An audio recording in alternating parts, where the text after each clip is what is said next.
रात के करीब 10:30 बजे का समय था। शहर की सड़कें लगभग सुनसान हो चुकी थीं। हल्की ठंडी हवा चल रही थी और दूर दूर तक सिर्फ स्ट्रीट लाइट की पीली रोशनी फैली हुई थी। उसी सड़क पर एक युवती तेज कदमों से आगे बढ़ रही थी। उसने साधारण नीले रंग का सूट पहन रखा था और दुपट्टा सिर पर ढका हुआ था। देखने में वो बिल्कुल आम लड़की लग रही थी, लेकिन असल में वो जिले की नई नियुक्त आईपीएस अधिकारी अदिति राणा थी। अदिति उस समय अपनी मां की दवाई लेने पास के एक डॉक्टर के घर जा रही थी। चेहरे पर थकान थी, लेकिन आंखों में आत्मविश्वास साफ झलक रहा था। जैसे ही वो पुरानी पुलिया के पास पहुंची, उसे कुछ लोगों की ऊंची आवाजें सुनाई दी। पास जाकर देखा तो 4 पुलिसकर्मी सड़क किनारे कुर्सियां डालकर बैठे थे। उनके बीच में शराब की बोतलें खुली पड़ी थीं और मोबाइल पर तेज आवाज में फूहड़ गाने बज रहे थे। उनमें से एक था थाने का इंचार्ज इंस्पेक्टर जगत चौहान। जगत चौहान नशे में धुत था। उसने अदिति को देखा तो मुस्कुराते हुए अपने साथी से बोला, देखो तो, आज रात तो किस्मत मेहरबान है। कौन है ये जो इतनी देर में घूम रही है? बाकी सिपाही भी ठहाके लगाने लगे। अदिति ने कुछ पल के लिए सब देखा, फिर खुद को संभालते हुए उनके पास पहुंची और दृढ़ आवाज में बोली, आप लोग ड्यूटी पर हैं या जश्न मना रहे हैं? सार्वजनिक स्थान पर शराब पीना और राह चलती महिलाओं से बदसलूकी करना कानूनन अपराध है। सिपाहियों में हलचल हुई, मगर जगत चौहान हंस पड़ा। वो लड़खड़ाता हुआ खड़ा हुआ और बोला, अरे मैडम, आप तो बड़ी समझदार लगती हैं, हमें कानून समझाएंगी। इतनी रात को अकेली घूमना ठीक नहीं। आइए, बैठिए हमारे साथ। उसने आगे बढ़कर अदिति का हाथ पकड़ने की कोशिश की। अदिति ने झटके से हाथ छुड़ाया और सख्ती से कहा, हद में रहिए, मैं इस हरकत की शिकायत करूंगी। जगत ने ताना मारते हुए कहा, ये थाना मेरा है, यहाँ वही होता है जो मैं चाहता हूँ। उसने फिर से अदिति को पकड़ने की कोशिश की। गुस्से में अदिति ने उसे जोरदार थप्पड़ मार दिया। माहौल अचानक गर्म हो गया। जगत ने पास पड़ी बोतल उठाकर अदिति की ओर फेंकी।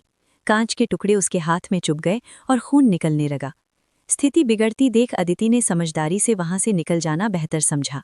वो तेजी से घर पहुंची, चोट का इलाज किया और पूरी रात सोचती रही।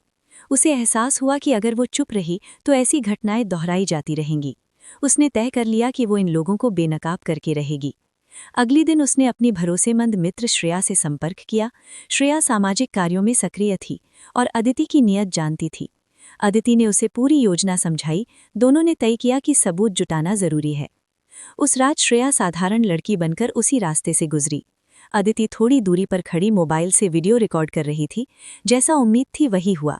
जगत और उसके साथी फिर शराब पीते मिले।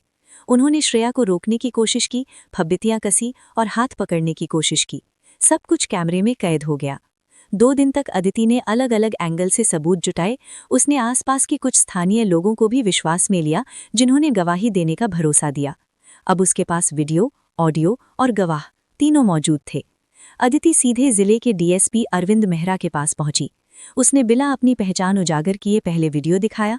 जब अरविंद ने सच्चाई देखी तो वो स्तब्ध रह गए। अदिति ने अपनी असली पहचान बताते हुए कहा, सर, अगर हम ही चुप रहेंगे तो जनता का भरोसा कैसे बचेगा? मामला तुरंत एसपी कार्यालय तक पहुंचा। एसपी निधि कपूर सख्त स्वभाव की अधिकारी थीं। उन्होंने सबूत देखे और तुरंत जांच समिति गठित कर दी। अगले दिन जिला अधिकारी के सामने पूरी रिपोर्ट रखी गई। मीडिया को बुलाया गया और प्रेस कॉन्फ्रेंस में वीडियो सार्वजनिक किए गए। स्क्रीन पर पुलिसकर्मियों की हरकतें साफ दिखाई दे रही थीं। जनता में आक्रोश फैल गया। जिला अधिकारी ने घोषणा की, वर्दी जिम्मेदारी का प्रतीक है, दादागिरी का नहीं। दोषियों को तुरंत निलंबित किया जाता है और विभागीय जांच शुरू की जाती है। उसी शाम जगत चौहान और उसके साथियों को लाइन हाजिर कर दिया गया। उनके खिलाफ आधिकारिक जांच बैठाई गई। जब जगत की नज़र अदिति पर पड़ी तो वो समझ गया कि जिसने आवाज़ उठाई वही उसके पतन का कारण बनी। अदिति ने शांत स्वर में कहा, कानून सबके लिए बराबर है। वर्दी हमें अधिकार नहीं, कर्तव्य देती है। इस घटना के बाद पूरे जिले में पुलिस व्यवस्था को लेकर कड़े नियम लागू किए गए। रात्रि गश्त की निगरानी बढ़ाई गई और महिला सुरक्षा पर विशेष ध्यान दिया जाने लगा। लोगों में विश्वास लौटा कि अगर कोई साहस दिखाए तो बदलाव संभव है। ये कहानी हमें याद दिलाती है कि अन्याय के सामने चुप रहना भी अपराध है। एक ईमानदार कदम पूरे सिस्टम को बदल सकता है। साहस, धैर्य और सही योजना से बड़ा भ्रष्टाचार भी उजागर किया जा सकता है।